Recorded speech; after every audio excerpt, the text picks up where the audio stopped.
ألف لام ميم ذلك الكتاب لا ريب فيه هدى للمتقين الذين يؤمنون بالغيب ويقيمون الصلاة ومما رزقناهم ينفقون والذين يؤمنون بما أنزل إليك وما أنزل من قبلك وبالآخرة هم يوقنون أولئك على هدى من ربهم وأولئك هم المفلحون إن الذين كفروا سواء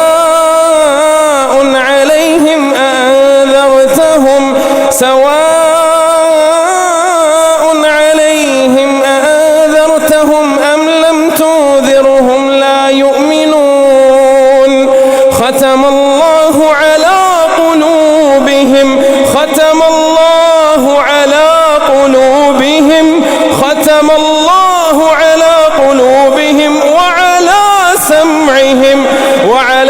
سمعهم وعلى أبصارهم غشاوة ولهم عذاب عظيم ومن الناس من يقول آمنا بالله وباليوم الآخر وما هم بمؤمنين يخادعون الله والذين آمنوا وما يخدعون إلا أنفسهم وما يشعرون في قلوبهم مرض فزادهم الله مرضا ولهم عذاب أليم بما كانوا يكذبون وإذا قيل لهم لا تفسدوا في الأرض قالوا إنما نحن مصلحون ألا إنهم هم المفسدون ولكن لا يشعرون وإذا قيل لهم آمنوا كما آمن الناس قالوا أنؤمن كما آمن السفهاء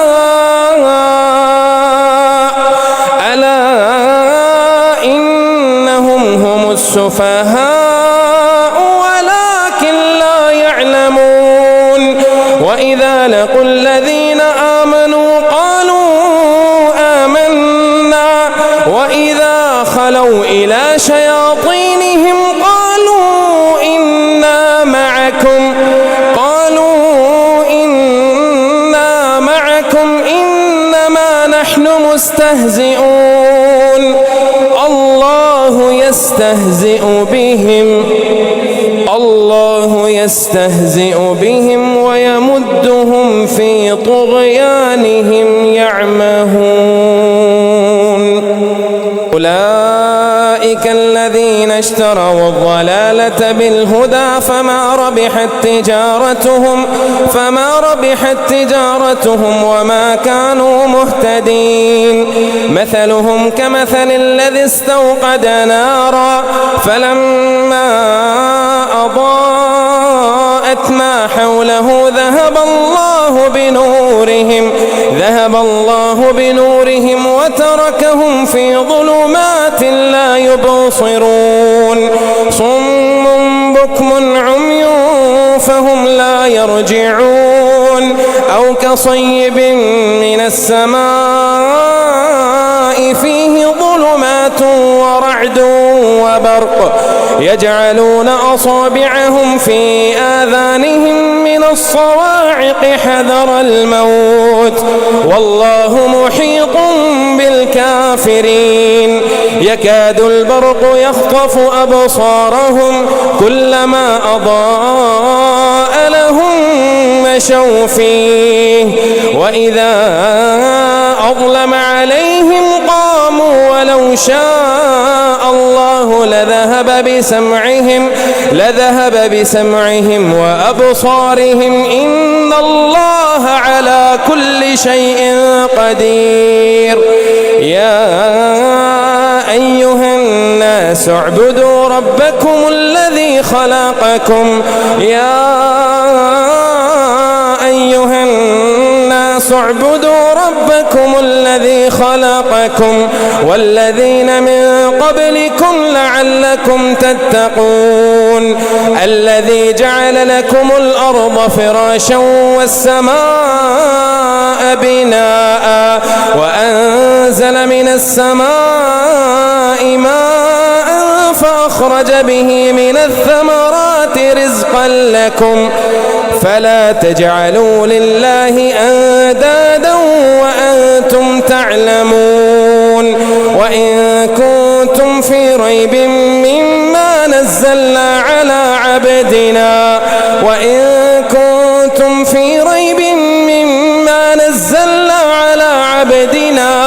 فأتوا بسورة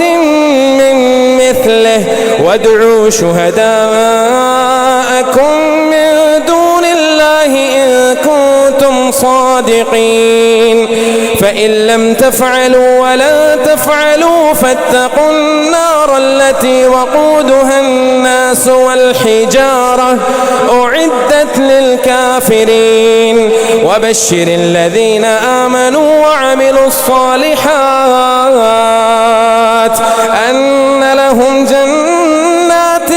تجري من تحتها الأنهار كلما رزقوا منها من ثمرة رزقا قالوا هذا الذي رزقنا من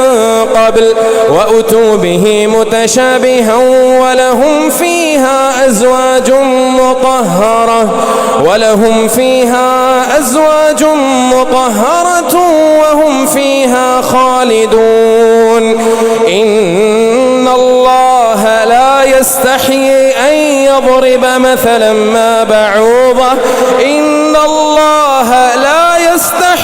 أن يضرب مثلا ما بعوضة فما فوقها فأما الذين آمنوا فيعلمون أنه الحق من ربهم وأما الذين كفروا فيقولون ماذا أراد الله بهذا مثلا يضل به كثيرا ويهدي به كثيرا وما يضل به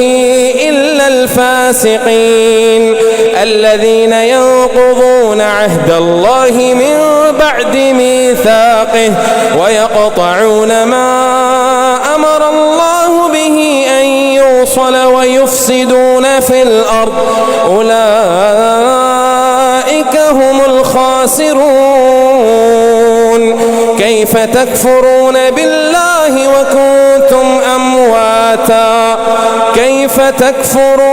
بالله وكنتم أمواتا فأحياكم ثم يميتكم ثم يحييكم ثم إليه ترجعون هو الذي خلق لكم ما في الأرض جميعا ثم استوى إلى السماء فسواهن سبع سماوات وهو بكل شيء عليم وإذ قال ربك للملائكة إني جاعل في الأرض خليفة قالوا أتجعل فيها من يفسد فيها ويسفك الدماء ونحن نسبح بحمدك ونقدس لك قال إني أعلم ما لا تعلمون وعلم آدم الأسماء كلها ثم عرضهم على الملائكة فقال أنبئوني بأسماء هؤلاء إن كنتم صادقين قالوا سبحانك لا علم لنا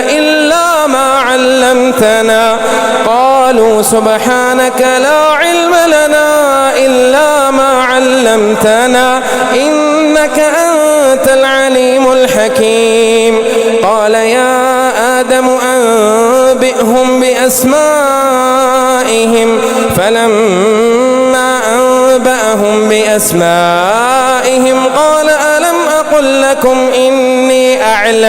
إني أعلم غيب السماوات والأرض وأعلم ما تبدون وما كنتم تكتمون. وإذ قلنا للملائكة اسجدوا لآدم فسجدوا إلا إبليس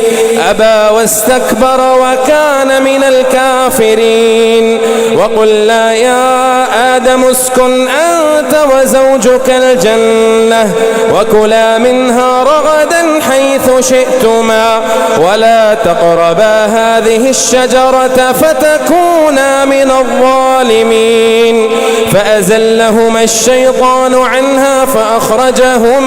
فأخرجهما مما كانا فيه. وقلنا اهبطوا بعضكم لبعض عدو ولكم في الأرض مستقر ومتاع إلى حين. فتلقى آدم من ربه كلمات فتاب عليه إنه هو التواب الرحيم. قلنا اهبطوا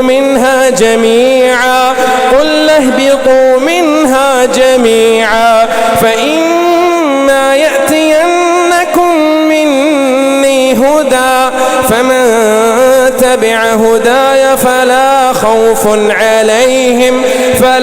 خوف عليهم ولا هم يحزنون. والذين كفروا وكذبوا بآياتنا أولئك أصحاب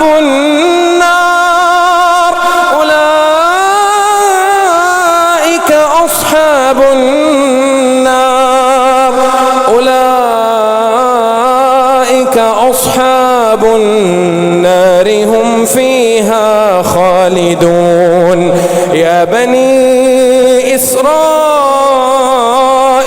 اذكروا نعمتي التي أنعمت عليكم وأوفوا بعهدي أوف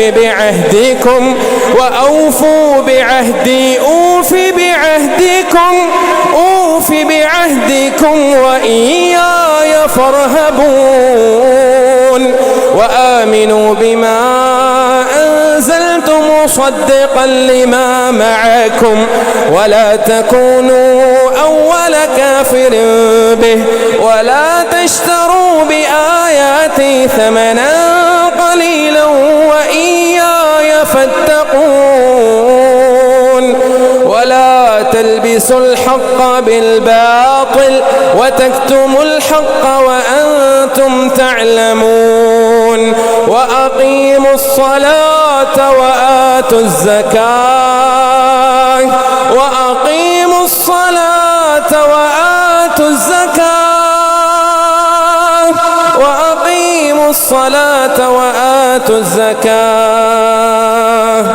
واركعوا مع الراكعين. أتأمرون الناس بالبر وتنسون أنفسكم وأنتم تتلون الكتاب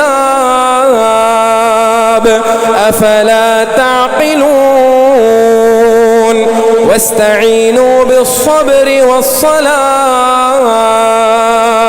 وإنها لكبيرة إلا على الخاشعين الذين يظنون أنهم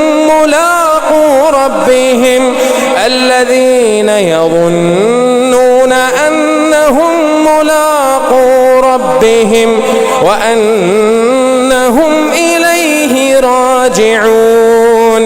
يا بني إسرائيل اذكروا نعمتي التي أنعمت عليكم وأني فضلتكم على العالمين. واتقوا يوما لا تجزي نفس عن نفس شيئا ولا يقبل منها شفاعة ولا يؤخذ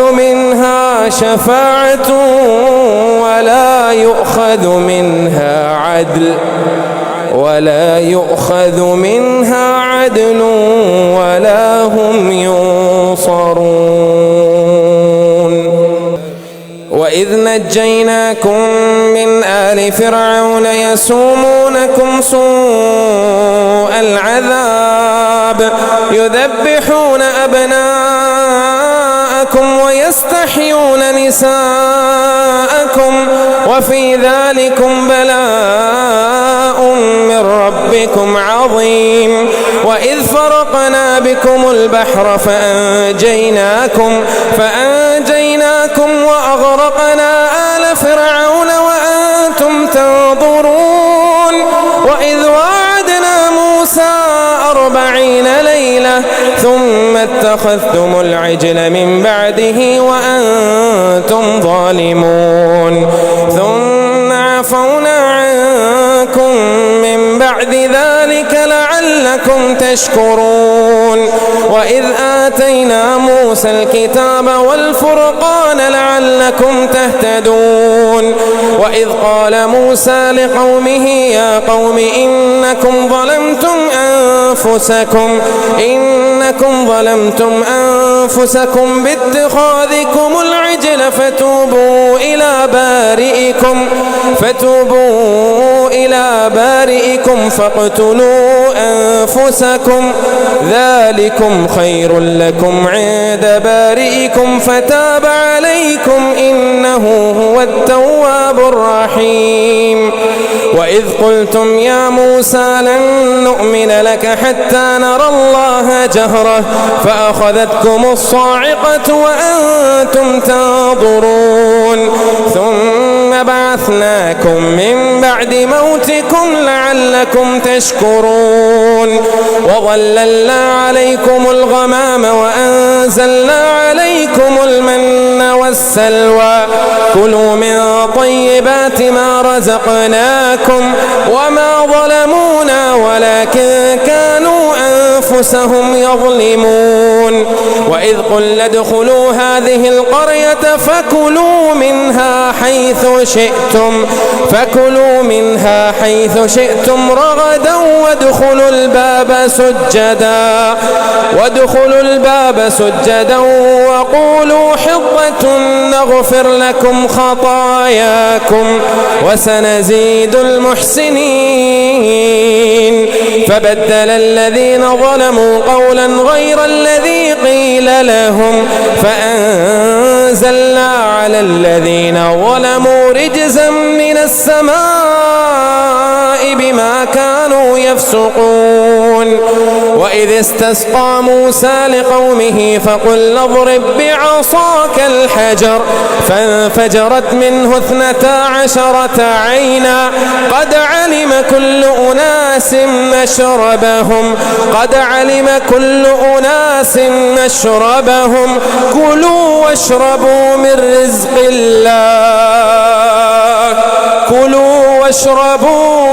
رزق الله ولا تعثوا في الأرض مفسدين. وإذ قلتم يا موسى لن نصبر على طعام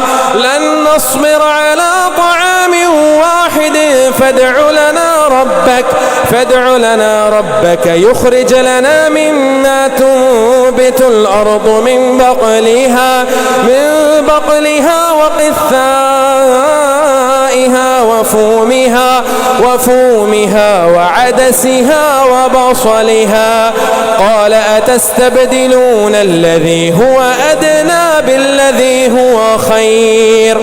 اهبطوا مصرا فإن لكم ما سألتم وضربت عليهم الذلة والمسكنة وباءوا بغضب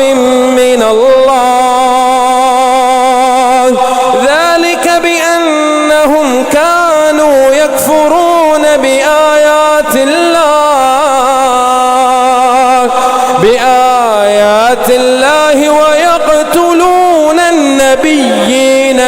بغير الحق ذلك بما عصوا وكانوا يعتدون.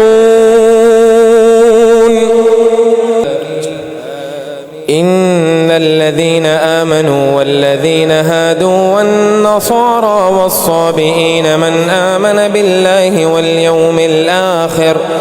واليوم الآخر وعمل صالحا فلهم أجرهم عند ربهم ولا خوف عليهم ولا هم يحزنون. وإذ أخذنا ميثاقكم ورفعنا فوقكم الطور خذوا ما آتيناكم بقوة واذكروا ما فيه لعلكم تتقون. ثم توليتم من بعد ذلك فلولا فضل الله عليكم ورحمته لكنتم من الخاسرين. ولقد علمتم الذين اعتدوا منكم في السبت فقلنا لهم كونوا قردة خاسئين فجعلناها نكالا لما بين يديها وما خلفها وموعظة للمتقين. وإذ قال موسى لقومه إن الله يأمركم أن تذبحوا بقرة قالوا أتتخذنا هزوا قال أعوذ بالله أن أكون من الجاهلين. قالوا ادع لنا ربك يبين لنا ما هي قال إنه يقول إنها بقرة لا فارض ولا بكر عوان بين ذلك فافعلوا ما تؤمرون. قالوا ادع لنا ربك يبين لنا ما لونها قال إنه يقول إنها بقرة صفراء فاقع لونها تسر الناظرين. قالوا ادع لنا ربك يبين لنا ما هي إن البقرة شابه علينا وإنا إن شاء الله لمهتدون. قال إنه يقول إنها بقرة لا ذلول تسير الأرض ولا تسقي الحرث مسلمة لا شية فيها. قالوا الآن جئت بالحق فذبحوها وما كادوا يفعلون. وإذ قتلتم نفسا فادارأتم فيها والله مخرج ما كنتم تكتمون. فقلنا اضربوه ببعضها كذلك يحيي الله الموتى ويريكم آياته لعلكم تعقلون. ثم قست قلوبكم من بعد ذلك فهي كالحجارة أو أشد قسوة وإن من الحجارة لما يتفجر منه الأنهار وإن منها لما يشقق فيخرج منه الماء وإن منها لما يهبط من خشية الله وما الله بغافل عما تعملون. أفتطمعون أن يؤمنوا لكم وقد كان فريق منهم يسمعون كلام الله ثم يحرفونه من بعد ما عقلوه وهم يعلمون. وإذا لقوا الذين آمنوا قالوا آمنا وإذا خلا بعضهم إلى بعض قالوا أتحدثونهم بما فتح الله الله عليكم ليحاجوكم به عند ربكم أفلا تعقلون أولا يعلمون أن الله يعلم ما يسرون أولا يعلمون أن الله يعلم ما يسرون وما يعلنون على من يشاء من عباده فباءوا بغضب على غضب وللكافرين عذاب مهين. وإذا قيل لهم آمنوا بما أنزل الله قالوا نؤمن بما أنزل علينا ويكفرون بما وراءه وهو الحق مصدقا لما معهم قل فلم تقتلون أنبياء الله من قبل إن كنتم مؤمنين ولقد جاءكم موسى بالبينات ثم اتخذتم العجل من بعده وأنتم ظالمون وإذ أخذنا ميثاقكم ورفعنا فوقكم الطور خذوا ما آتيناكم بقوة واسمعوا قالوا سمعنا وعصينا وأشربوا في قلوبهم العجل بكفرهم قل بئس ما يأمركم به إيمانكم إن كنتم مؤمنين قل إن كانت لكم الدار الآخرة عند الله خالصة من دون الناس فتمنوا الموت إن كنتم صادقين ولن يتمنوه أبدا بما قدمت أيديهم والله عليم بالظالمين ولتجدنهم أحرص الناس على حياة ومن الذين أشركوا يود أحدهم لو يعمر 1000 سنة وما هو بمزحزحه من العذاب أن يعمر والله بصير بما يعملون قل من كان عدوا لجبريل فإنه نزله على قلبك بإذن الله مصدقا لما بين يديه وهدى وبشرى للمؤمنين من كان عدوا لله وملائكته ورسله وجبريل وميكال فإن الله عدو للكافرين ولقد أنزلنا إليك آيات بينات وما يكفر بها إلا الفاسقون أو كلما عاهدوا عهدا نبذه فريق منهم بل أكثرهم لا يؤمنون ولما جاءهم رسول من عند الله مصدق لما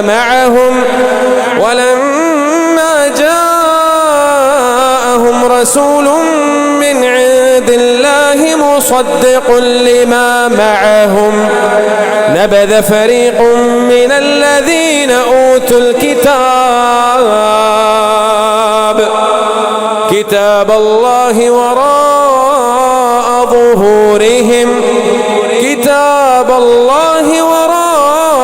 ظهورهم كأنهم لا يعلمون واتبعوا ما تتلو الشياطين على ملك سليمان وما كفر سليمان ولكن الشياطين كفروا يعلمون الناس السحر وما أنزل على الملكين ببابل هاروت وماروت وما يعلمان من أحد حتى يقولا إنما نحن فتنة فلا تكفر فيتعلمون منهما ما يفرقون به بين المرء وزوجه وما هو بضارين به من أحد إلا بإذن الله ويتعلمون ما يضرهم ولا ينفعهم ولقد علموا لمن اشتراه ما له في الآخرة من خلاق ولبئس ما شروا به أنفسهم لو كانوا يعلمون ولو أنهم آمنوا واتقوا لمثوبة من عند الله خير لو كانوا يعلمون يا أيها الذين آمنوا لا تقولوا راعنا وقولوا انظرنا واسمعوا وللكافرين عذاب أليم ما يود الذين كفروا من أهل الكتاب ولا المشركين أن ينزل عليكم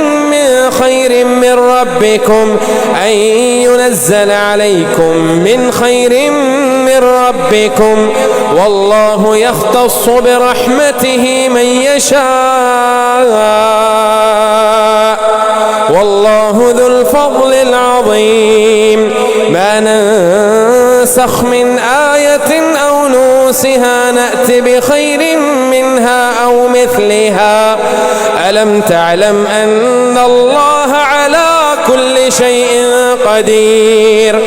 ألم تعلم أن الله له ملك السماوات والأرض وما لكم من دون الله من ولي ولا نصير أم تريدون أن تسألوا رسولكم كما سئل موسى من قبل ومن يتبدل الكفر بالإيمان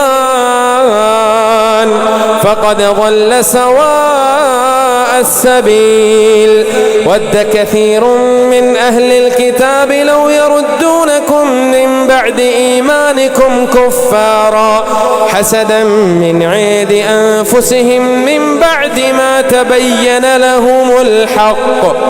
فاعفوا واصفحوا حتى يأتي الله بأمره إن الله على كل شيء قدير وأقيموا الصلاة وآتوا الزكاة وما تقدموا لأنفسكم من خير تجدوه عند الله إن الله بما تعملون بصير وقالوا لن يدخل الجنة إلا من كان هودا أو نصارى تلك أمانيهم قل هاتوا برهانكم إن كنتم صادقين بلى من أسلم وجهه لله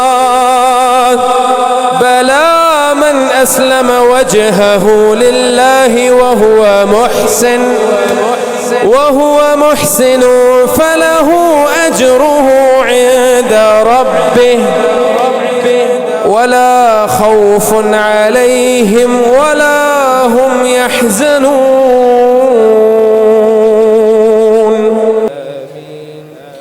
وقالت اليهود ليست النصارى على شيء وقالت النصارى ليست اليهود على شيء وهم يتلون الكتاب كذلك قال الذين لا يعلمون مثل قولهم فالله يحكم بينهم يوم القيامة فيما كانوا فيه يختلفون ومن أظلم ممن منع مساجد الله أن يذكر فيها اسمه وسعى في خرابها أولئك ما كان لهم أن يدخلوها إلا خائفين لهم في الدنيا خزي ولهم في الآخرة عذاب عظيم ولله المشرق والمغرب فأينما تولوا فثم وجه الله إن الله واسع عليم وقالوا اتخذ الله ولدا سبحانه بل له ما في السماوات والأرض كل له قانتون بديع السماوات والأرض وإذا قضى أمرا فإنما يقول له كن فيكون وقال الذين لا يعلمون لولا يكلمنا الله أو تأتينا آية كذلك قال الذين من قبلهم مثل قولهم تشابهت قلوبهم قد بينا الآيات لقوم يوقنون إنا أرسلناك بالحق بشيرا ونذيرا ولا تسأل عن أصحاب الجحيم ولن ترضى عنك اليهود ولا النصارى حتى تتبع ملتهم قل إن هدى الله هو الهدى ولئن اتبعت أهواءهم بعد الذي جاءك من العلم ما لك من الله من ولي ولا نصير الذين آتيناهم الكتاب يتلونه حق تلاوته أولئك يؤمنون به ومن يكفر به فأولئك هم الخاسرون يا بني إسرائيل اذكروا نعمتي التي أنعمت عليكم وأني فضلتكم على العالمين واتقوا يوما لا تجزي نفس عن نفس شيئا ولا يقبل منها عدل ولا تنفعها شفاعة ولا هم ينصرون وإذ ابتلى إبراهيم ربه بكلمات فأتمهن قال إني جاعلك للناس إماما قال ومن ذريتي قال لا ينال عهد الظالمين وإذ جعلنا البيت مثابة للناس وأمنا واتخذوا من مقام إبراهيم مصلى وعهدنا إلى إبراهيم وإسماعيل أن طهر بيتي للطائفين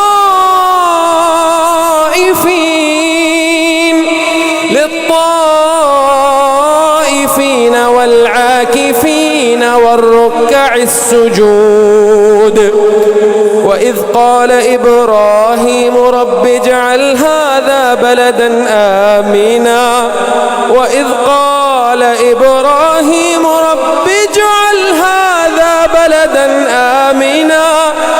آمنا وارزق أهله من الثمرات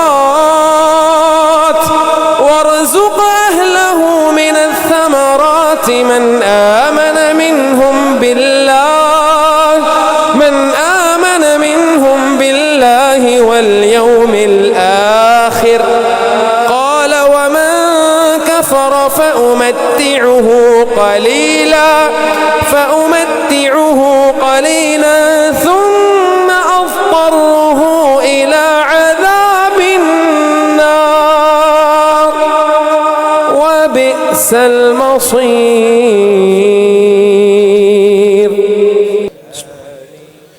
وإذ يرفع إبراهيم القواعد من البيت وإسماعيل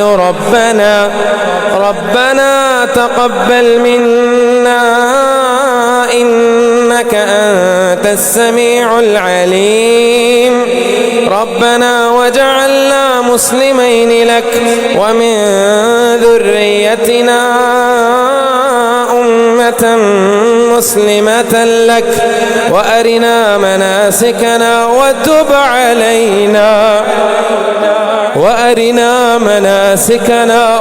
علينا إنك أنت التواب الرحيم. ربنا وابعث فيهم رسولا منهم يتلو عليهم آياتك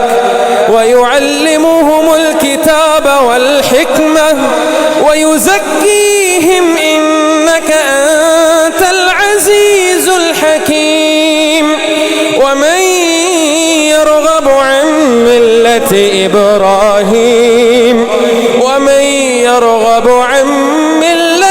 إبراهيم إلا من سفه نفسه ولقد اصطفيناه في الدنيا وإنه في الآخرة لمن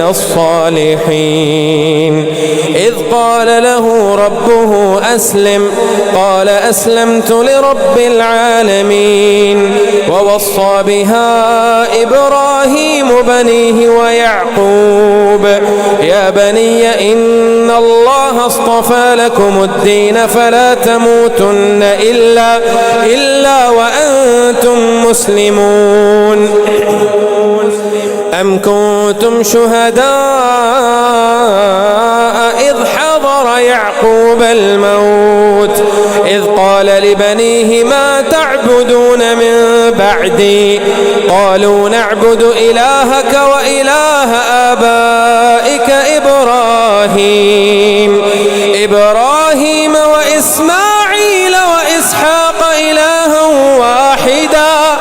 ونحن له مسلمون. تلك أمة قد خلت لها ما كسبت ولكم ما كسبتم ولا تسألون عما كانوا يعملون. وقالوا كونوا هودا أو نصارى تهتدوا قل بل ملة إبراهيم حنيفا وما كان من المشركين. قولوا آمنا بالله وما أنزل إلينا وما أنزل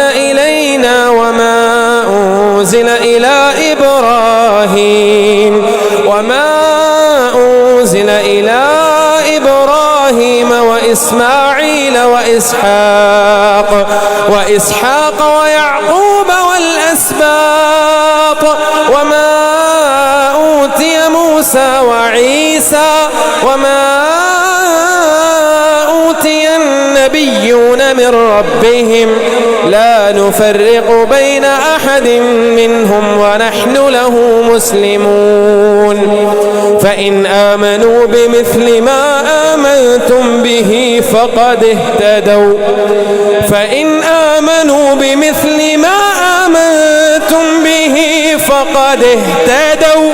وإن تولوا فإنما هم في شقاق فسيكفيكهم الله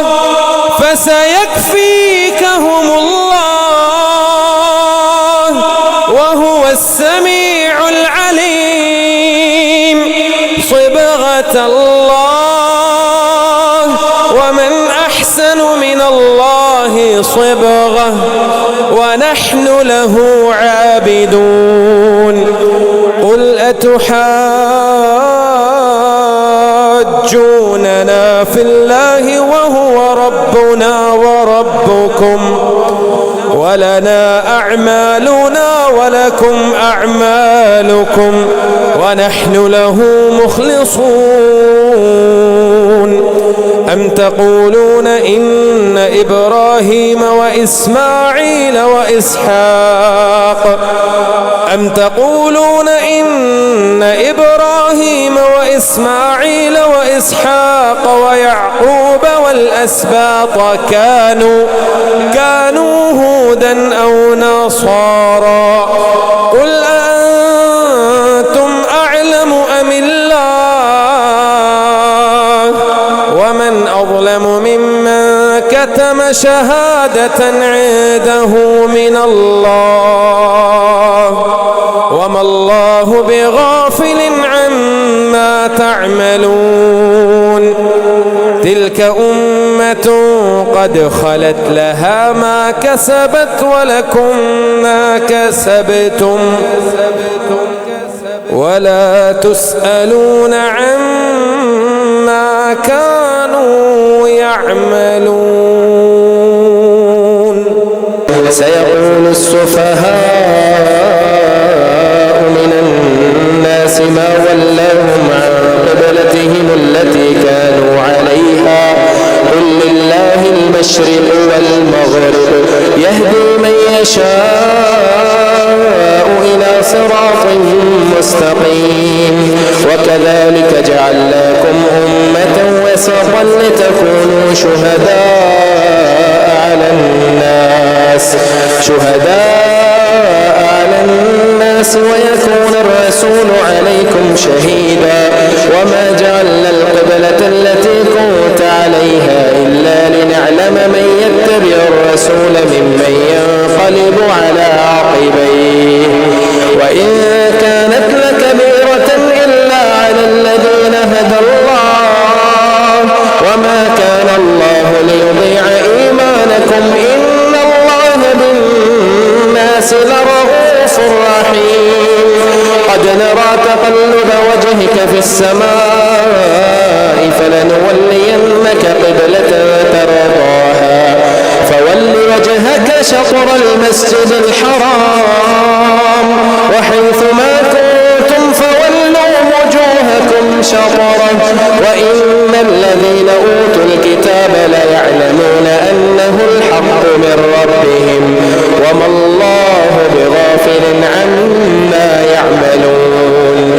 ولئن أتيت الذين أوتوا الكتاب بكل آية ما تبعوا قبلتك وما أنت بتابع قبلتهم وما بعضهم بتابع قبلة بعض ولئن اتبعت أهواءهم من بعد ما جاءك من العلم إنك إذا لمن الظالمين الذين آتيناهم الكتاب يعرفونه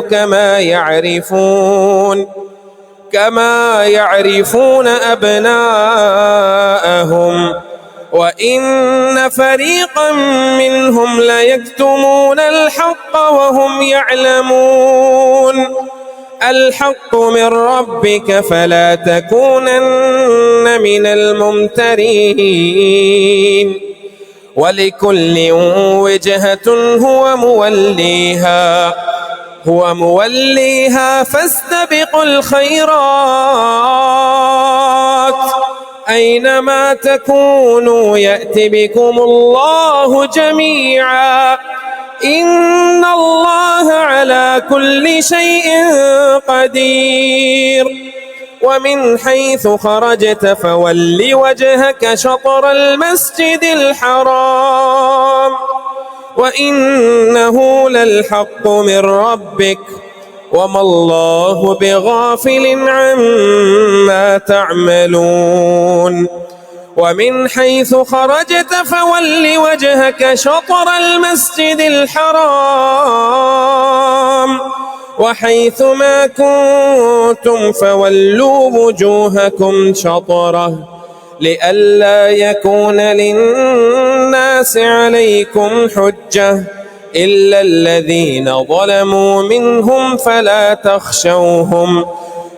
الذين ظلموا منهم فلا تخشوهم واخشوني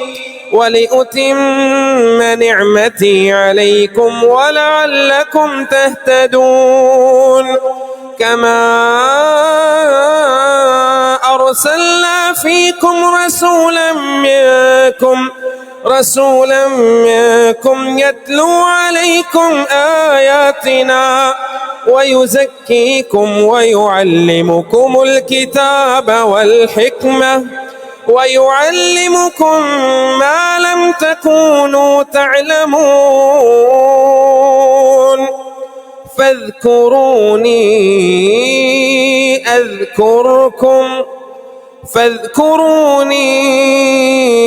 أذكركم واشكروا لي ولا تكفرون أيها الذين آمنوا استعينوا بالصبر والصلاة إن الله مع الصابرين ولا تقولوا لمن يقتل في سبيل الله أموات بل أحياء ولكن لا تشعرون ولنبلونكم بشيء من الخوف والجوع ونقص من الأموال والأنفس والثمرات وبشر الصابرين الذين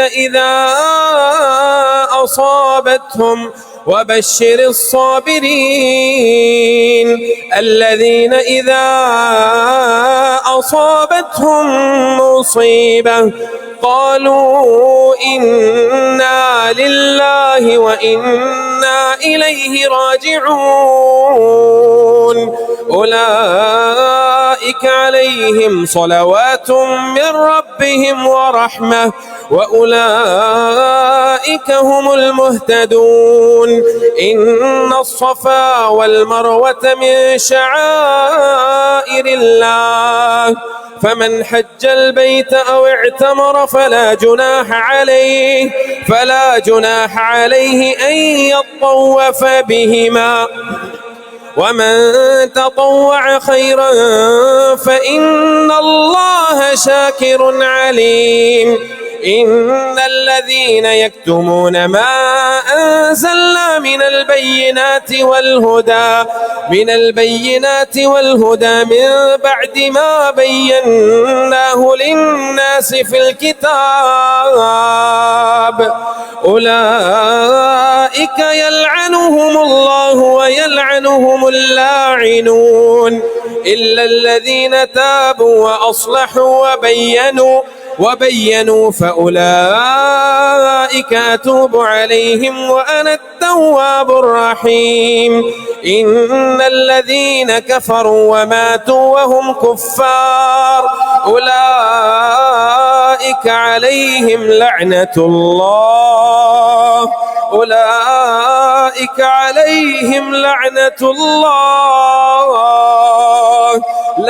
الله والملائكة والناس أجمعين خالدين فيها لا يخفف عنهم العذاب ولا هم ينظرون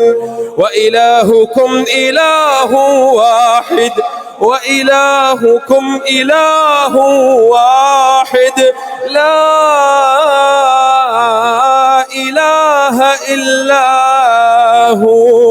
لا إله إلا هو الرحمن الرحيم إن في خلق السماوات والأرض واختلاف الليل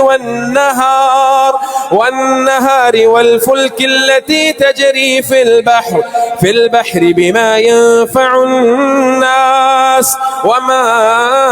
أنزل الله من السماء من ماء فأحيا به الأرض بعد موتها وبث فيها من كل دابة وتصريف الرياح والسحاب المسخر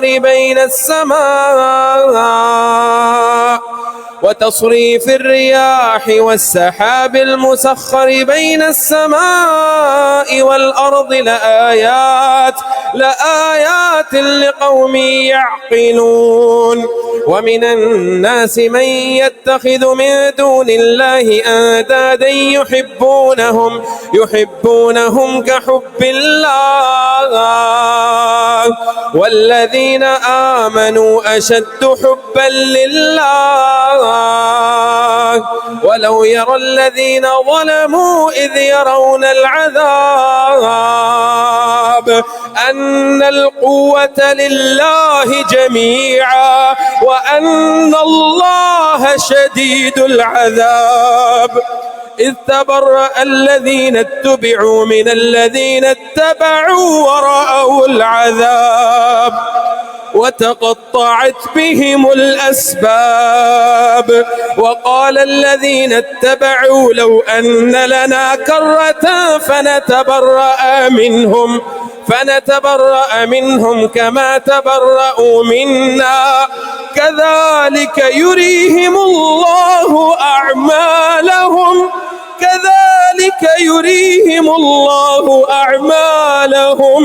أعمالهم حسرات عليهم وما هم بخارجين من النار. يا أيها الناس كلوا مما في الأرض حلالا طيبا ولا تتبعوا خطوات الشيطان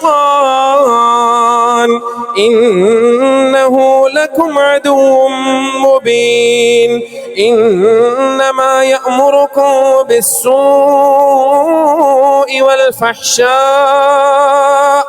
وأن تقولوا على الله ما لا تعلمون. وإذا قيل لهم اتبعوا ما أنزل الله قالوا بل نتبع ما ألفينا عليه آباءنا أولو كان آباؤهم لا يعقلون شيئا ولا يهتدون. ومثل الذين كفروا كمثل الذي ينعق بما لا يسمع إلا دعاء ونداء صم بكم عمي فهم لا يعقلون. يا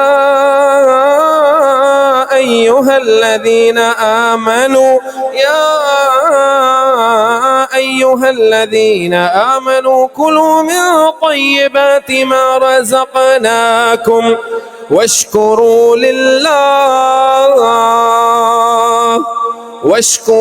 لله إن كنتم إياه تعبدون.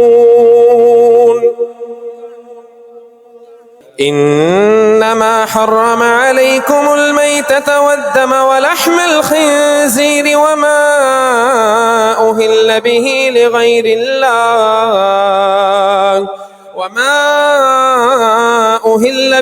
لغير الله فمن اضطر غير باغ ولا عاد فلا إثم عليه إن الله غفور رحيم. إن الذين يكتمون ما أنزل الله من الكتاب ويشترون به ثمنا قليلا أولئك ما يأكلون في بطونهم إلا النار ولا يكلمهم الله يوم القيامة ولا يزكيهم ولهم عذاب أليم. أولئك الذين اشتروا الضلالة بالهدى أولئك الذين اشتروا الحياة الدنيا بالآخرة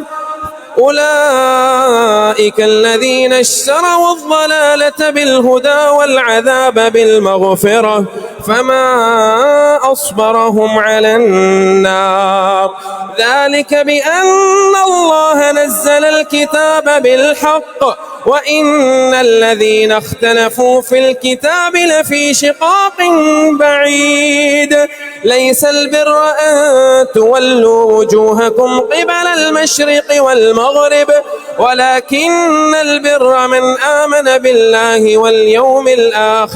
واليوم الآخر والملائكة والكتاب والنبيين وآتى المال على حبه ذوي القربى واليتامى والمساكين وابن السبيل والسائلين وفي الرقاب وأقام الصلاة وآتى الزكاة والموفون بعهدهم إذا عاهدوا والصابرين في البأساء والضراء وحين البأس أولئك الذين صدقوا وأولئك هم المتقون. يا أيها الذين آمنوا كتب عليكم القصاص في القتلى الحر بالحر والعبد بالعبد والأنثى بالأنثى فمن عفي له من أخيه شيء فاتباع بالمعروف وأداء إليه بإحسان ذلك تخفيف من ربكم ورحمة فمن اعتدى بعد ذلك فله عذاب أليم. ولكم في القصاص حياة يا أولي الألباب لعلكم تتقون. كتب عليكم إذا حضر أحدكم الموت إن ترك خيرا الوصية للوالدين والأقربين بالمعروف حقا على المتقين فمن بدله بعدما سمعه فإنما إثمه على الذين يبدلونه إن الله سميع عليم. فمن خاف من موص جنفا أو إثما فأصلح بينهم فلا إثم عليه إن الله غفور رحيم. يا أيها الذين آمنوا كتب عليكم الصيام كما كتب على الذين من قبلكم لعلكم تتقون. أياما معدودات فمن كان منكم مريضا أو على سفر فعدة من أيام أخر وعلى الذين يطيقونه فدية طعام مسكين فمن تطوع خيرا فهو خير له وأن تصوموا خير لكم إن كنتم تعلمون. شهر رمضان الذي أنزل فيه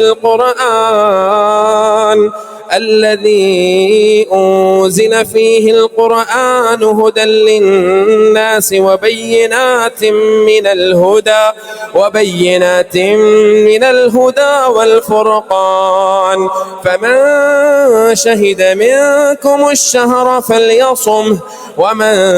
كان مريضا أو على سفر فعدة من أيام أخر يريد الله بكم اليسر ولا يريد بكم العسر ولتكملوا العدة ولتكبروا الله على ما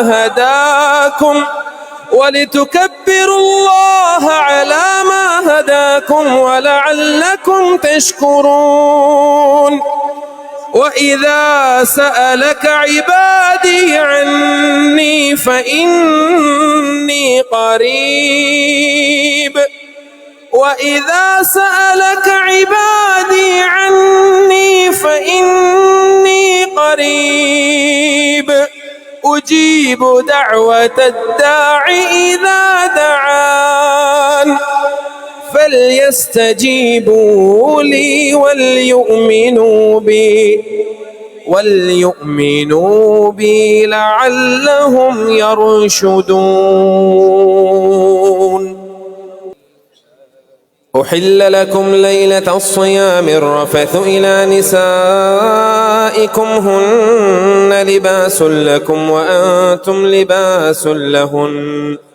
علم الله أنكم كنتم تختانون أنفسكم فتاب عليكم وعفى عنكم فالآن باشروهن وابتغوا ما كتب الله لكم وكلوا واشربوا حتى يتبين لكم الخيط الأبيض من الخيط الأسود من الفجر ثم أتموا الصيام إلى الليل ولا تباشروهن وأنتم عاكفون في المساجد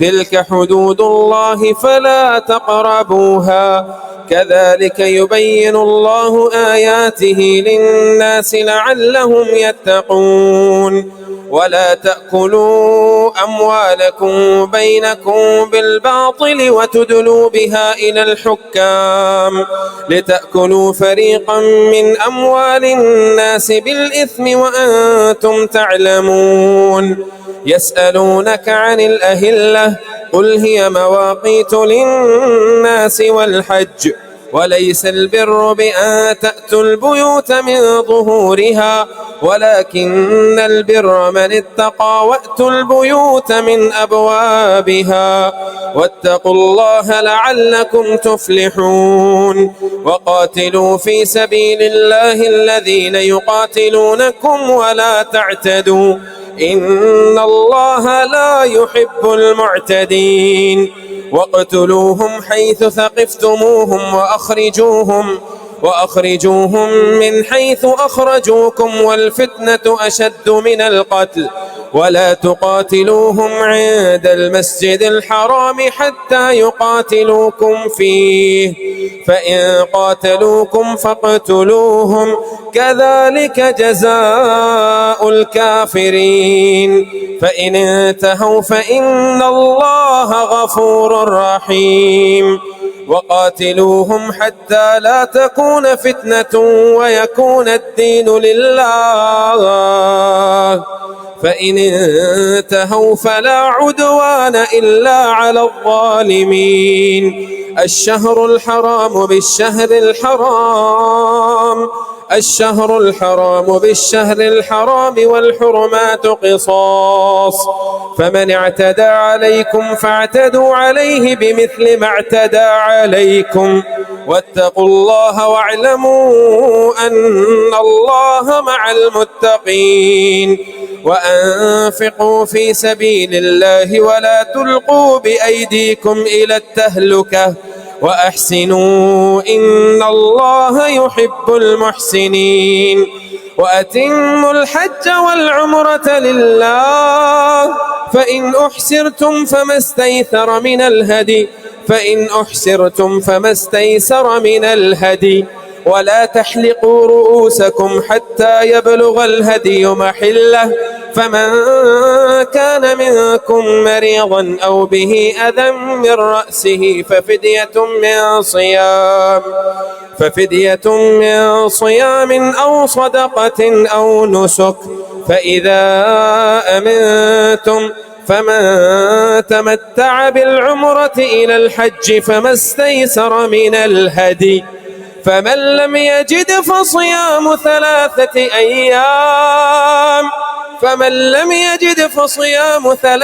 أيام في الحج وسبعة إذا رجعتم تلك 10 كاملة ذلك لمن لم يكن أهله حاضر المسجد الحرام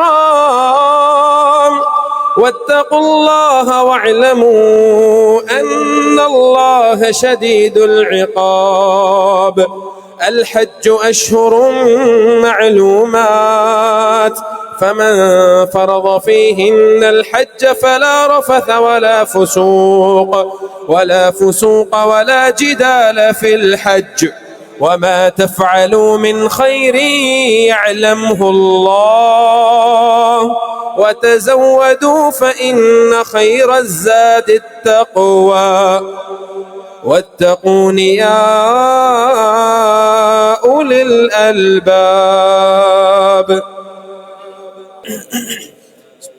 ليس عليكم جناح أن تبتغوا فضلا من ربكم، فإذا أفضتم من عرفات فاذكروا الله عند المشعر الحرام، واذكروه كما هداكم وإن كنتم من قبله لمن الضالين. ثم أفيضوا من حيث أفاض الناس واستغفروا الله إن الله غفور رحيم. فإذا قضيتم مناسككم فاذكروا الله كذكركم آباءكم أو أشد ذكرا. فمن الناس من يقول ربنا آتنا في الدنيا وما له في الآخرة من خلاق. ومنهم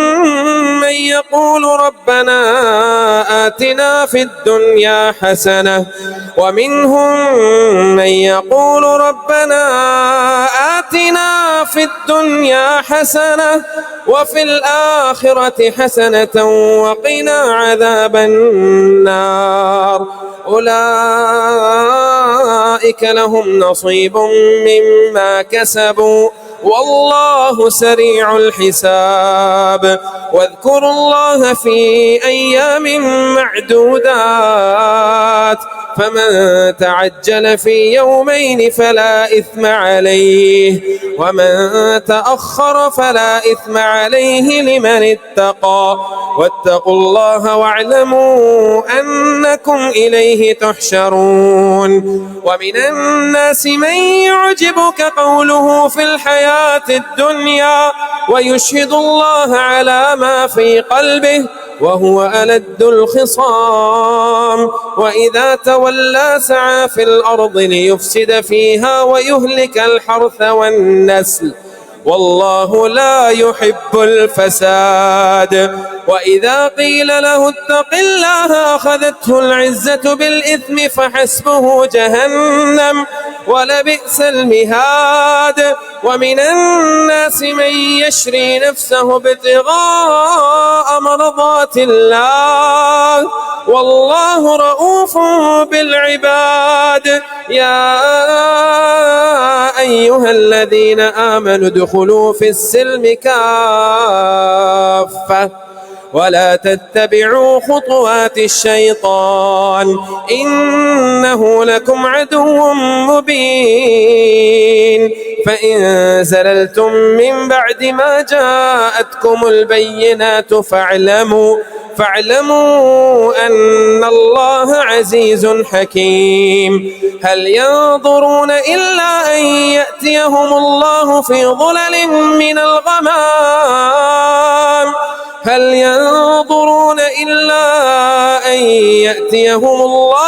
ظلل من الغمام والملائكة وقضي الأمر وإلى الله ترجع الأمور. سل بني إسرائيل كم آتيناهم من آية بينة ومن يبدل نعمة الله من بعد ما جاءته فإن الله شديد العقاب. زين للذين كفروا الحياة الدنيا ويسخرون من الذين آمنوا والذين اتقوا فوقهم يوم القيامة والله يرزق من يشاء بغير حساب. كان الناس أمة واحدة فبعث الله النبيين مبشرين ومنذرين وأنزل معهم الكتاب بالحق ليحكم بين الناس فيما اختلفوا فيه وما اختلف فيه إلا الذين أوتوه من بعد ما جاءتهم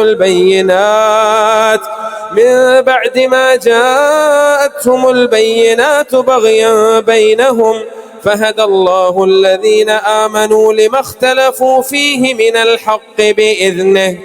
والله يهدي من يشاء إلى صراط مستقيم. أم حسبتم أن تدخلوا الجنة ولما يأتكم مثل الذين خلوا من قبلكم مستهم البأساء والضراء وزلزلوا حتى يقول الرسول والذين آمنوا معه متى نصر الله ألا إن نصر الله قريب. يسألونك ماذا ينفقون قل ما أنفقتم من خير فللوالدين والأقربين واليتامى والمساكين وابن السبيل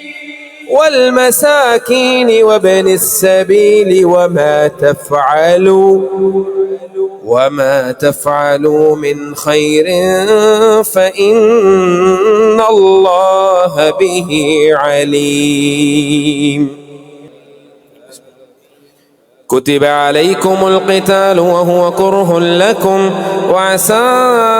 أن تكرهوا شيئا وهو خير لكم وعسى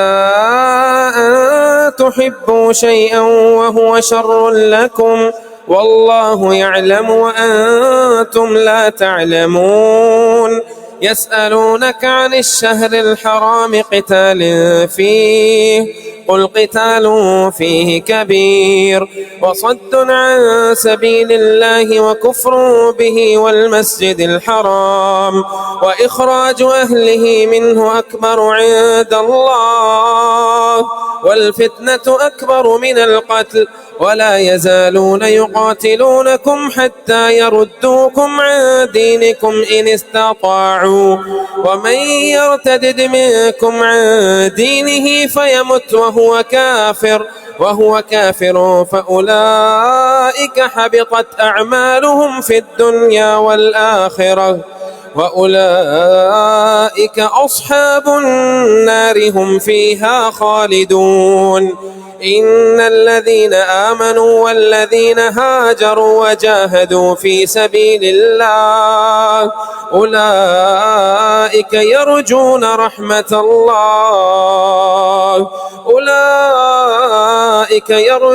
رحمة الله والله غفور رحيم. يسألونك عن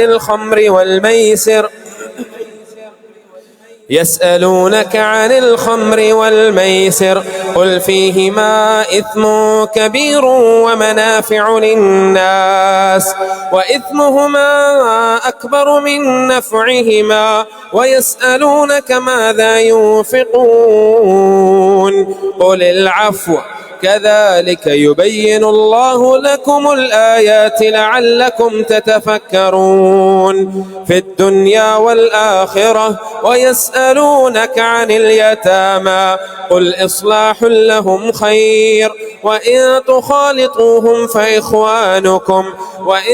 تخالطوهم فإخوانكم والله يعلم المفسد من المصلح ولو شاء الله لأعنتكم إن الله عزيز حكيم. ولا تنكحوا المشركات حتى يؤمن ولأمة مؤمنة خير من مشركة ولو أعجبتكم ولا تنكحوا المشركين حتى يؤمنوا ولعبد مؤمن خير من مشرك ولو أعجبكم أولئك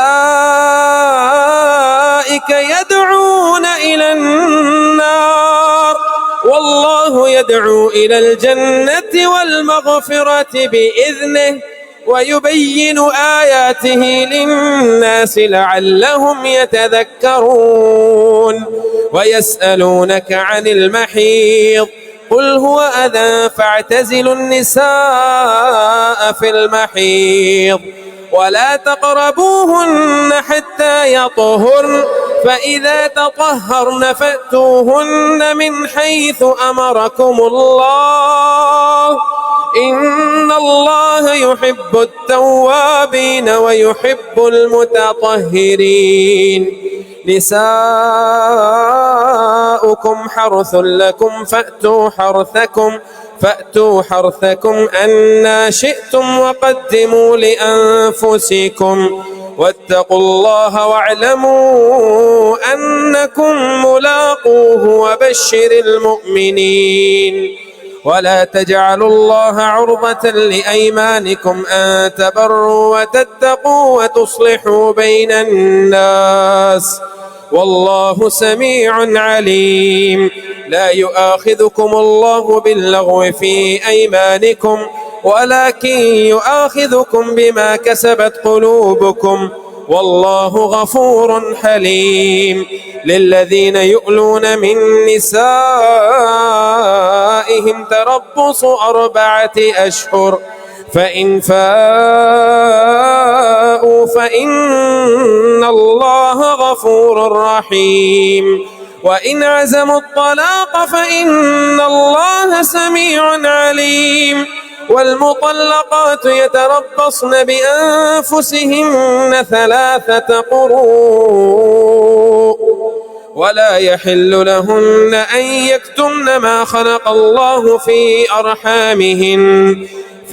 أرحامهن إن كن يؤمن بالله واليوم الآخر وبعولتهن أحق بردهن في ذلك إن أرادوا إصلاحا ولهن مثل الذي عليهن بالمعروف وللرجال عليهن درجة والله عزيز حكيم. الطلاق 2 مرتان فإمساك بمعروف أو تصريح بإحسان ولا يحل لكم أن تأخذوا مما آتيتموهن شيئا إلا أن يخافا ألا يقيما حدود الله فإن خفتم ألا يقيما حدود الله فلا جناح عليهما فيما افتدت به تلك حدود الله فلا تعتدوها ومن يتعد حدود الله فأولئك هم الظالمون. فإن طلقها فلا تحل له من بعد حتى تنكح زوجا غيره فإن طلقها فلا جناح عليهما أن يتراجعا إن ظنا أن يقيما حدود الله وتلك حدود الله يبينها لقوم يعلمون. وإذا طلقتم النساء فبلغن أجلهن فأمسكوهن بمعروف أو سرحوهن بمعروف ولا تمسكوهن ضرارا لتعتدوا ومن يفعل ذلك فقد ظلم نفسه. ولا تتخذوا آيات الله هزوا واذكروا نعمة الله عليكم وما أنزل عليكم من الكتاب والحكمة يعظكم به واتقوا الله واعلموا أن الله بكل شيء عليم. وإذا طلقتم النساء فبلغن أجلهن فلا تعضلوهن أن ينكحن أزواجهن إذا تراضوا بينهم بالمعروف ذلك يوعظ به من كان منكم يؤمن بالله واليوم الآخر ذلكم أزكى لكم وأطهر والله يعلم وأنتم لا تعلمون. والوالدات يرضعن أولادهن حولين كاملين لمن أراد أن يتم الرضاعة، وعلى المولود له رزقهن وكسوتهن بالمعروف، لا تكلف نفس إلا وسعها، لا تضار والدة بولدها ولا مولود له بولده، وعلى الوارث مثل ذلك، فإن أرادا فصالا عن تراض منهما وتشاور فلا جناح عليهما. وإن أردتم أن تسترضعوا أولادكم فلا جناح عليكم إذا سلمتم ما آتيتم بالمعروف. واتقوا الله واعلموا أن الله بما تعملون بصير. والذين يتوفون منكم ويذرون أزواجا يتربصن بأنفسهن 4 أشهر و10، فإذا بلغن أجلهن فلا جناح عليكم فيما فعلن في أنفسهن بالمعروف، والله بما تعملون خبير. ولا جناح عليكم فيما عرضتم به من خطبة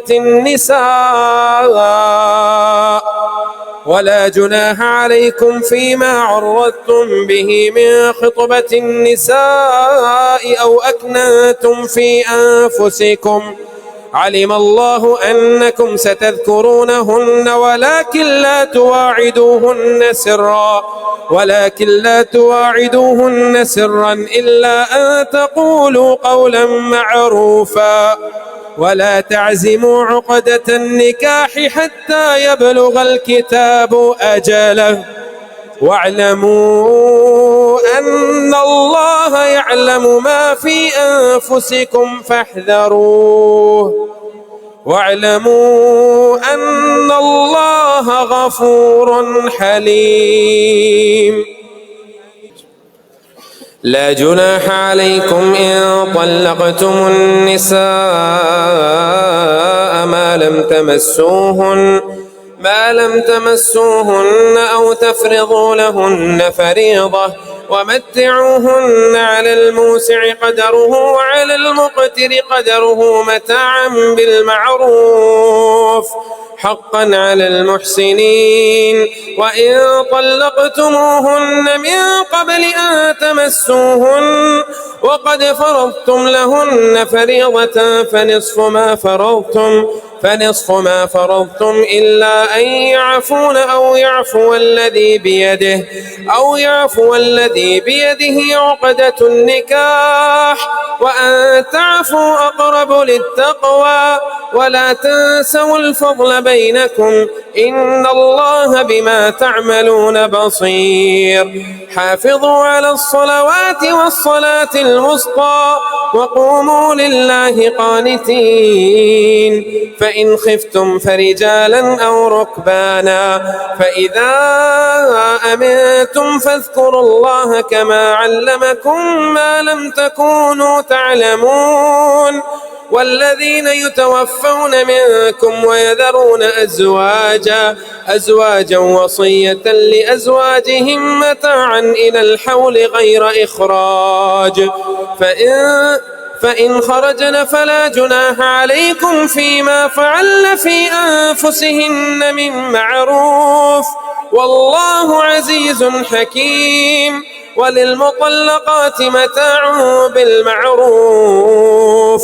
حقا على المتقين، كذلك يبين الله لكم آياته لعلكم تعقلون. ألم تر إلى الذين خرجوا من ديارهم وهم ألوف حذر الموت فقال لهم الله موتوا ثم أحياهم إن الله لذو فضل على الناس ولكن أكثر الناس لا يشكرون وقاتلوا في سبيل الله واعلموا أن الله سميع عليم من ذا الذي يقرض الله قرضا حسنا فيضاعفه له أضعافا كثيرة والله يقبض ويبسط وإليه ترجعون ألم تر إلى الملأ من بني إسرائيل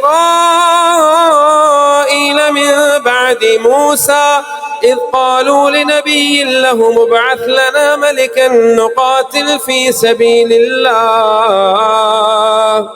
قال هل عسيتم إن كتب عليكم القتال ألا تقاتلوا قالوا وما لنا ألا نقاتل في سبيل الله وقد أخرجنا من ديارنا وأبنائنا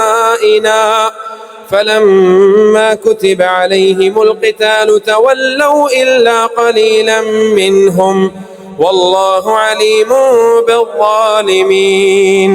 وقال لهم نبيهم إن الله قد بعث لكم طالوت ملكا قالوا أنى يكون له الملك علينا ونحن أحق بالملك منه ولم يؤت سعة من المال قال إن الله اصطفاه عليكم وزاده بسطة في العلم والجسم والله يؤتي ملكه من يشاء والله واسع عليم وقال لهم نبيهم إن آية ملكه أن يأتيكم التابوت فيه سكينة من ربكم وبقية مما ترك آل موسى وآل هارون تحمله الملائكة إن في ذلك لآية لكم إن كنتم مؤمنين فلما فصل طالوت بالجنود قال إن الله مبتليكم بنهر فمن شرب منه فليس مني ومن لم يطعمه فإنه مني إلا من اغترف غرفة بيده فشربوا منه إلا قليلا منهم فلما جاوزه هو والذين آمنوا معه قالوا لا طاقة لنا اليوم بجالوت وجنوده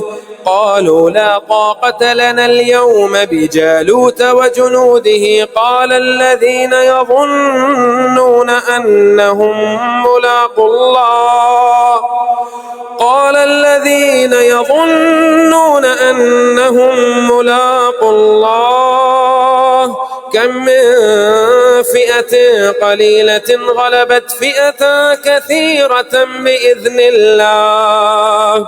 والله مع الصابرين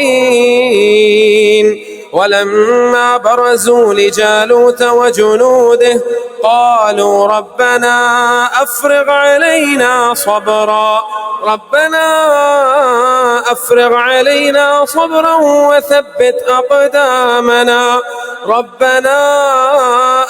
علينا صبرا وثبت أقدامنا وانصرنا على القوم الكافرين فهزموهم بإذن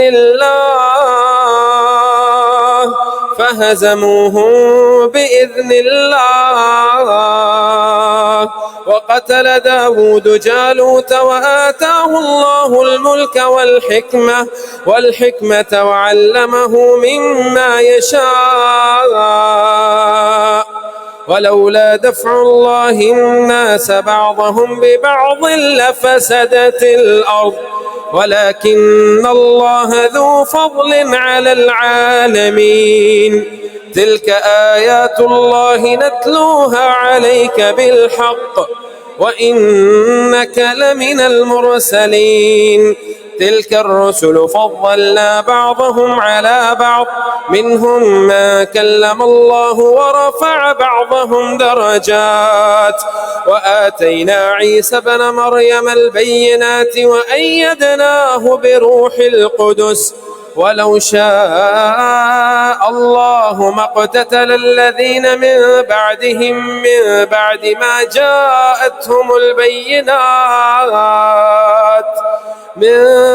ما جاءتهم البينات ولكن اختلفوا فمنهم من آمن ومنهم من كفر ولو شاء الله ما اقتتلوا ولكن الله يفعل ما يريد. يا أيها الذين آمنوا أنفقوا مما رزقناكم من قبل أن يأتي يوم لا بيع فيه ولا خلة ولا شفاعة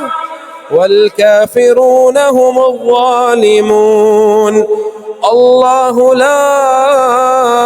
إله إلا هو الحي القيوم لا تأخذه سنة ولا نوم له ما في السماوات وما في الأرض من ذا الذي يشفع عنده إلا بإذنه يعلم ما بين أيديهم وما خلفهم ولا يحيطون بشيء من علمه إلا بما شاء وسع كرسيه السماوات والأرض ولا يؤوده حفظهما وهو العلي العظيم. لا إكراه في الدين قد تبين الرشد من الغي فمن يكفر بالطاغوت ويؤمن بالله فقد استمسك بالعروة الوثقى لا انفصام لها والله سميع عليم. الله ولي الذين آمنوا يخرجهم من الظلمات إلى النور والذين كفروا أولياؤهم الطاغوت يخرجونهم من النور إلى الظلمات أولئك أصحاب النار هم فيها خالدون. ألم تر إلى الذي حاج إبراهيم في ربه أن آتاه الله الملك إذ قال إبراهيم ربي الذي يحيي ويميت قال أنا أحيي وأميت قال إبراهيم فإن الله يأتي بالشمس من المشرق فأت بها من المغرب فبهت الذي كفر والله لا يهدي القوم الظالمين. أو كالذي مر على قرية وهي خاوية على عروشها قال أنى يحيي هذه الله بعد موتها فأماته الله 100 عام ثم بعثه قال كم لبثت قال لبثت يوما أو بعض يوم قال بل لبثت 100 عام فانظر إلى طعامك وشرابك لم يتسنه وانظر إلى حمارك ولنجعلك آية للناس وانظر إلى العظام كيف ننشزها ثم نكسوها لحما فلما تبين له قال أعلم أن الله على كل شيء قدير. وإذ قال إبراهيم ربي أرني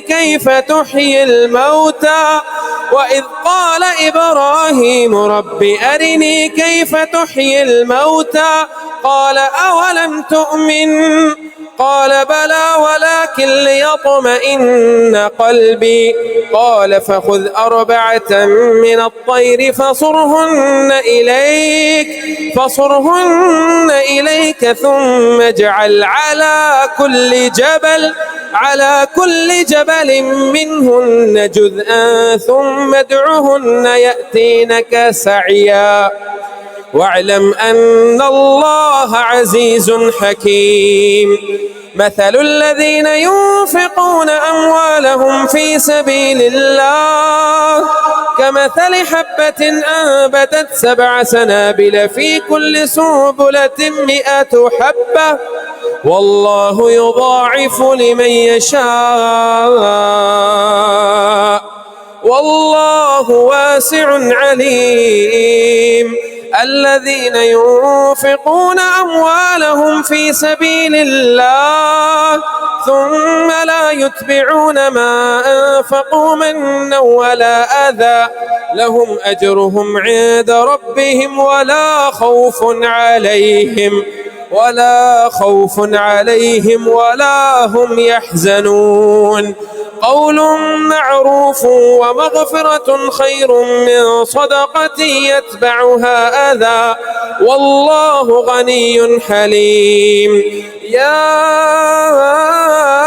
أيها الذين آمنوا لا تبطلوا صدقاتكم بالمن والأذى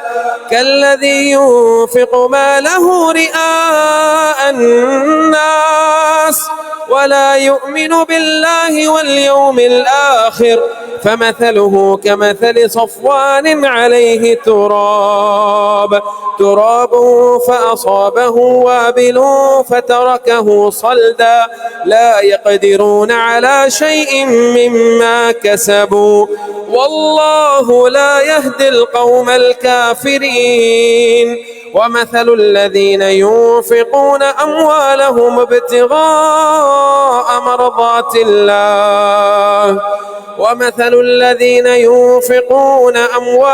ابتغاء مرضات الله وتثبيتا من أنفسهم كمثل جنة بربوة أصابها وابل فآتت أكلها ضعفين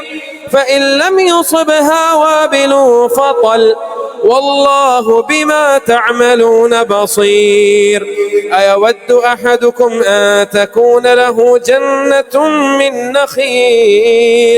من نخيل وأعناب تجري من تحتها الأنهار له فيها من كل الثمرات وأصابه الكبر وله ذرية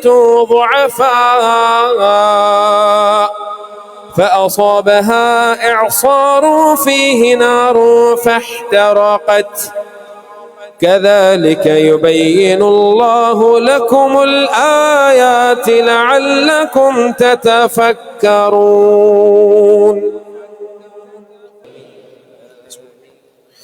يا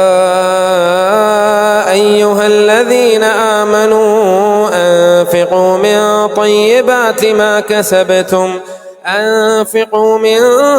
طيبات ما كسبتم ومما أخرجنا لكم من الأرض ولا تيمموا الخبيث منه تنفقون ولستم بآخذه إلا أن تغمضوا فيه واعلموا أن الله غني حميد. الشيطان يعدكم الفقر ويأمركم بالفحشاء والله يعدكم مغفرة منه وفضلا والله واسع عليم. يؤتي الحكمة من يشاء ومن يؤت الحكمة فقد أوتي خيرا كثيرا وما يذكر إلا أولو الألباب. وما أنفقتم من نفقة أو نذرتم من نذر فإن الله يعلمه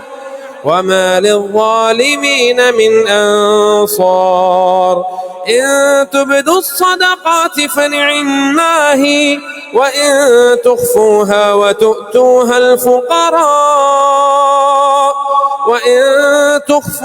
وتؤتوها الفقراء فهو خير لكم ويكفر عنكم من سيئاتكم، والله بما تعملون خبير. ليس عليك هداهم ولكن الله يهدي من يشاء، وما تنفقوا من خير فلأنفسكم، وما تنفقون إلا ابتغاء وجه الله، وما تنفقوا من خير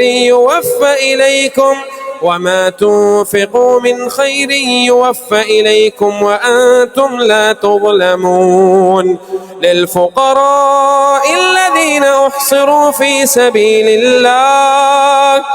سبيل الله لا يستطيعون ضربا في الأرض يحسبهم الجاهل أغنياء من التعفف،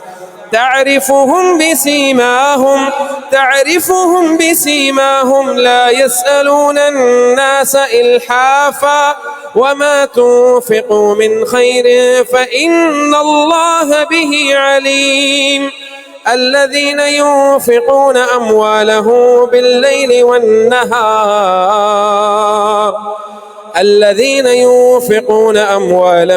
بالليل والنهار سرا وعلانية فلهم أجرهم عند ربهم ولا خوف عليهم ولا هم يحزنون. الذين يأكلون الربا لا يقومون إلا كما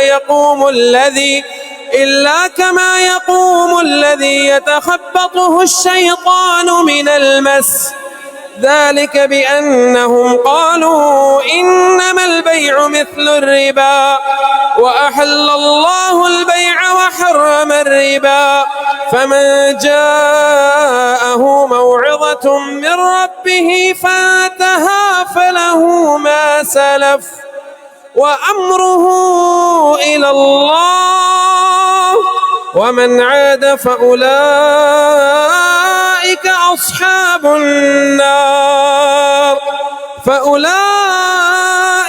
أصحاب النار هم فيها خالدون.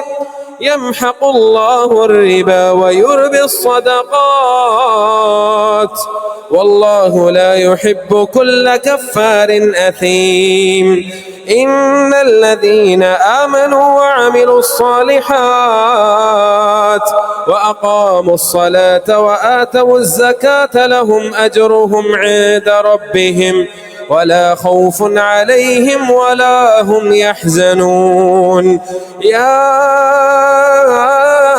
أيها الذين آمنوا اتقوا الله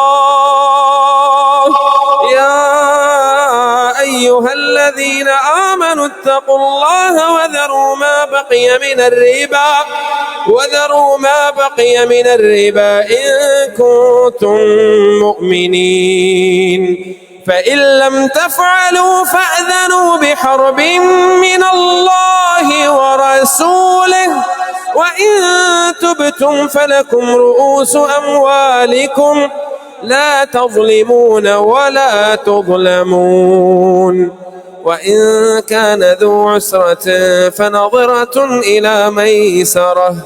وأن تصدقوا خير لكم إن كنتم تعلمون. واتقوا يوما ترجعون فيه إلى الله ثم توفى كل نفس ما كسبت وهم لا يظلمون. يا أيها الذين آمنوا إذا تداينتم بدين إلى أجل مسمى فاكتبوه،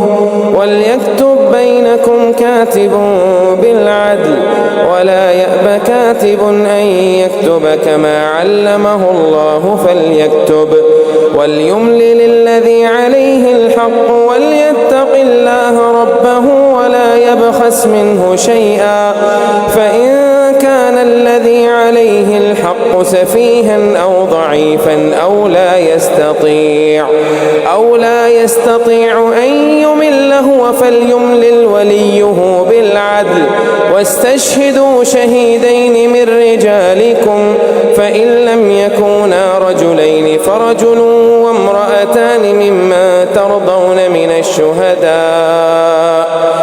الشهداء أن تضل إحداهما فتذكر إحداهما الأخرى ولا يأبى الشهداء إذا ما دعوا ولا تسأموا أن تكتبوه صغيرا أو كبيرا إلى أجله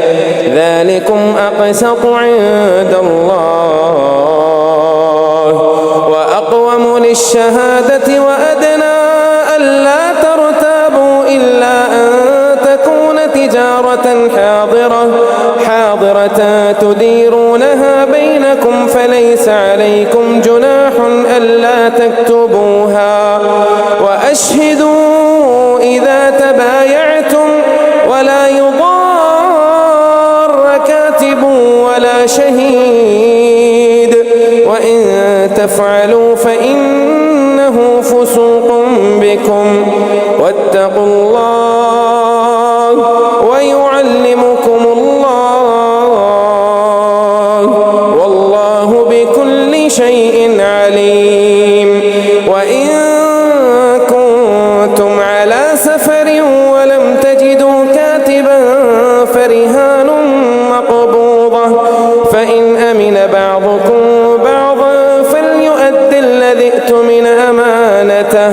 فليؤد الذي ائتمن أمانته وليتق الله ربه ولا تكتموا الشهادة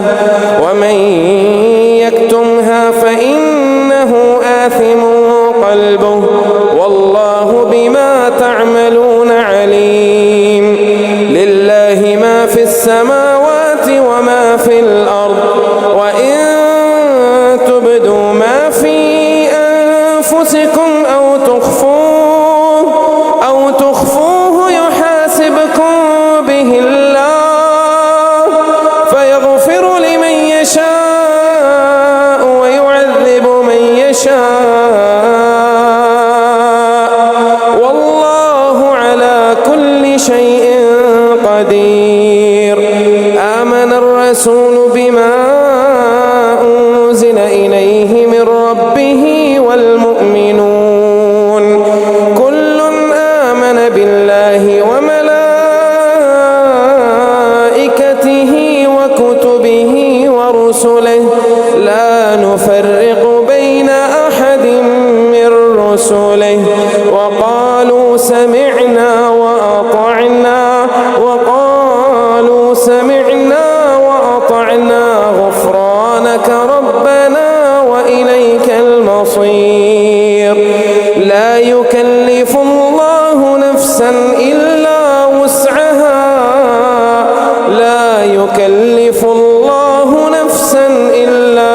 وسعها لها ما كسبت وعليها ما اكتسبت ربنا لا تؤاخذنا إن نسينا أو أخطأنا ربنا ولا تحمل علينا إصرا كما حملته على الذين من قبلنا